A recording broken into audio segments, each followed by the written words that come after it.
प्रिय विद्यार्थियों, जैसा कि आपको पता है कि ऑनलाइन क्लास की इस कड़ी में हम आपको लॉकडाउन के ही टाइम से कंटिन्यू रेगुलर क्लास ऑनलाइन लिया जा रहा है। शांति शिक्षा एवं सतत विकास DLED 4th सेमेस्टर के विद्यार्थियों के पेपर में हम आपको व्यक्तित्व की विशेषताएं चर्चा आज करेंगे। व्यक्तित्व शब्द में अनेक विशेषताएं छुपी हुई हैं या फिर निहित हैं। व्यक्तित्व शब्द में अनेक विशेषताएं निहित हैं जो निम्नमत हैं। पहली विशेषता की चर्चा यदि किया जाए तो आत्मचेतना।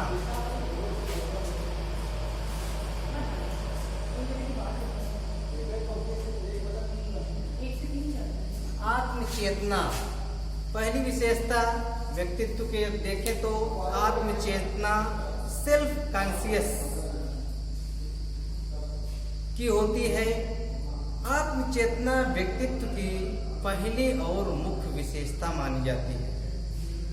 आत्मचेतना या सेल्फ कॉन्शियस व्यक्तित्व की पहली एवं मुख्य विशेषता मानी जाती है। इसी विशेषता के कारण मानव को सभी जीवधारियों में सर्वोच्च स्थान प्रदान किया जाता है। मानव को सभी जीवधारियों में सर्वोच्च स्थान इसी की वजह से मिला है क्योंकि इंसान में सेल्फ कॉन्शियस आत्मचेतना की चीजें होती हैं। वो स्वयं के बारे में समझ सकते हैं, जान सकते हैं कि मैं क्या हूँ और मेरी सोच क्या है, मेरा समाज में स्थान क्या है। विचार करने की व्यवस्था मानव में ही पाई जाती है। अन्य पशुओं या फिर अन्य जीवधारियों में विचार करने की प्रवृत्ति या फिर व्यवस्था नहीं होती है। इसी आधार पर पहली विशेषता व्यक्तित्व की आत्मचेतना की होती है। सेकेंडरी द्वितीय विशेषता के अंतर्गत देखें तो सामाजिकता की बात आती है।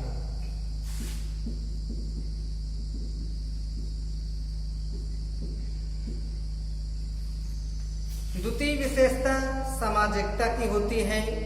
व्यक्ति की दूसरी विशेषता सामाजिकता को माना जाता है।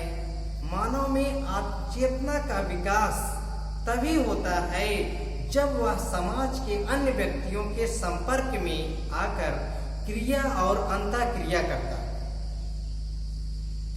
मानव में आत्मचेतना का जो पहली विशेषता हम आपको बताए हैं, मानव में आत्मचेतना का विकास तभी होता है जब वह समाज के अन्य व्यक्तियों के संपर्क में आकर क्रिया और अंतःक्रिया करता है।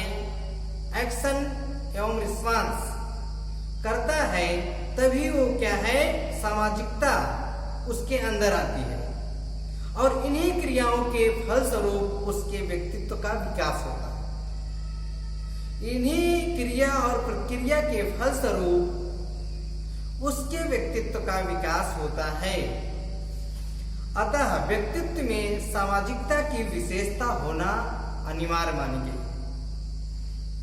अतः व्यक्तित्व में सामाजिकता की विशेषता होना अनिवार्य है।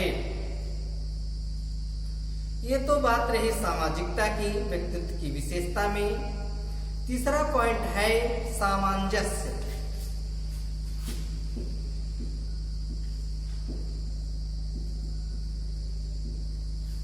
एडजस्टमेंट।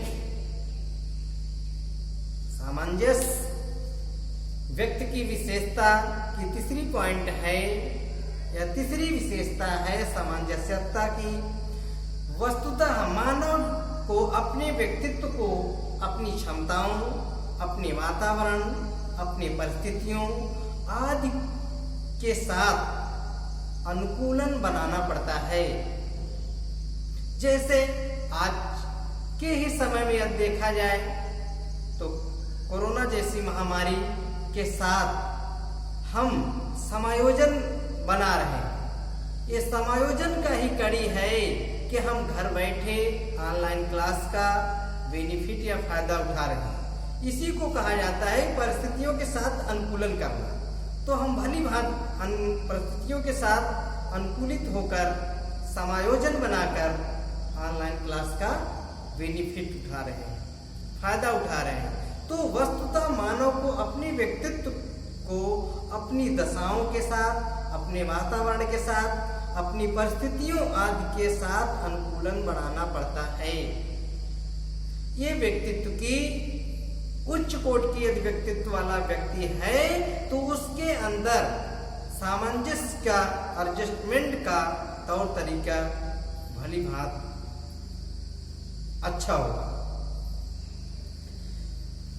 अगली पॉइंट है निर्देशित लक्ष्य प्राप्त। व्यक्तित्व की विशेषता में अगला पॉइंट है, कह लीजिए चौथी पॉइंट हम कहेंगे क्या है? निर्देशित लक्ष्य प्राप्त।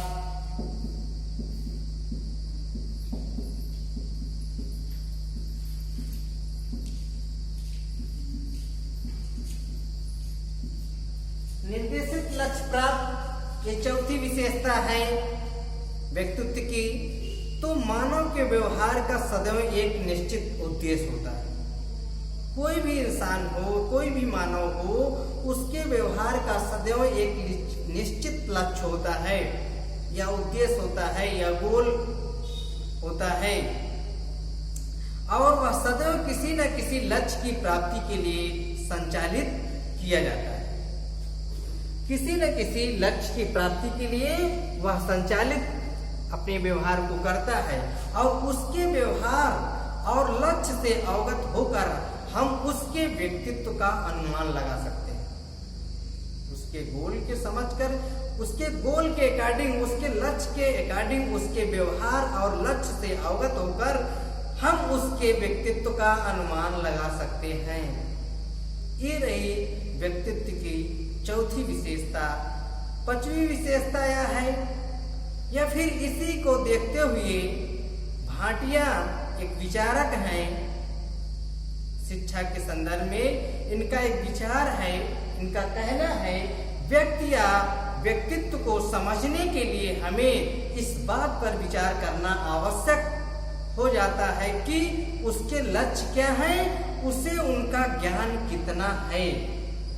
अपने लक्ष्य के अकॉर्डिंग इंसान को कितना नॉलेज, कितना ज्ञान है, ये भाटिया साहब का कहना है। ये उसके व्यक्तित्व की विशेषता की एक कड़ी है। क्या? निर्देशित लक्ष्य प्राप्त।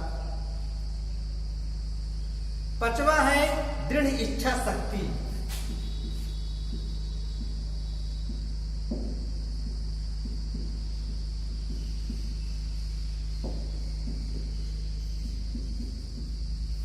दृढ़ इच्छा शक्ति की बात कहें तो स्ट्रांग विल पावर की बात यहाँ पे है। देखिए, व्यक्ति की विशेषता, व्यक्ति की व्यक्तित्व की विशेषता में उसकी दृढ़ इच्छा शक्ति पर निर्भर करता है, क्योंकि यही शक्ति व्यक्ति को जीवन की कठिनाइयों से संघर्ष करके अपने व्यक्तित्व को उत्कृष्ट बनाने की क्षमता प्रदान करती है। इंसान अपनी विल पावर के हिसाब से या स्ट्रांग विल पावर के कारण ही अपने गोल को, अपने समाज में स्थान बनाता है, अपने लक्ष्य को प्राप्त करता है। XYZ सभी बिंदुओं पर वो परफेक्ट उतरता है। किसके वजह से? स्ट्रांग विल पावर की वजह से। ये भी व्यक्ति के व्यक्तित्व की विशेषता की एक कड़ी है कि उसका कितना स्ट्रांग विल पावर है, इच्छा शक्ति कितना है। आगे व्यक्ति की विशेषता में शारीरिक एवं मानसिक स्वास्थ्य, उसका फिजिकली एवं मेंटली हेल्थ, स्वास्थ्य कितना परफेक्ट है, ये भी व्यक्ति के व्यक्तित्व पर निर्भर करता है, उसकी विशेषताओं पर। मनुष्य मनोशारीरिक साइकोलॉजिकल प्राणी है, अतः उसके व्यक्ति के लिए अच्छे शारीरिक एवं मानसिक स्वास्थ्य का होना एक आवश्यक शर्त है। चौथा पॉइंट है एकता एवं एकीकरण का। एकता एवं एकीकरण का, यूनिटी एंड इंटीग्रेशन का भाटिया ने ही बताया है। व्यक्तित्व की विशेषता के लिए व्यक्तित्व मानव की सब शक्तियों और गुणों का संगठन एवं एकीकरण है। भाटिया साहब का कहना है मानव की सब शक्तियों और गुणों का संगठन एवं एकीकरण सब इसमें निहित है। व्यक्तित्व की विशेषता में एकता एवं एकीकरण का होना बेस्ट इंपॉर्टेंट है, महत्वपूर्ण है। 8वां पॉइंट है विकास की निरंतरता, डेवलपमेंट कंटिन्यूटी।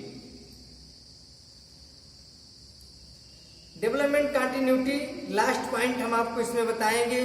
जैसे जैसे व्यक्ति के कार्यों, विचारों, अनुभवों, स्थितियों आदि में परिवर्तन होता जाता है, वैसे वैसे उसके व्यक्तित्व के स्वरूप में भी परिवर्तन होता चला जाता है।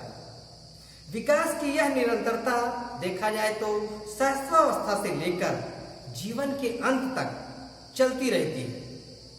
गैरेसन ने इसी संदर्भ में लिखते हुए कहा है व्यक्तित्व निरंतर निर्माण की क्रिया में रहता है। जो व्यक्तित्व है, पर्सनालिटी है, वह निरंतर निर्माण की प्रक्रिया में रहता है। तो धन्यवाद बच्चों, मैं आपको व्यक्तित्व के संदर्भ में नेक्स्ट क्लास में आपको और आगे कुछ बताएंगे। ठीक।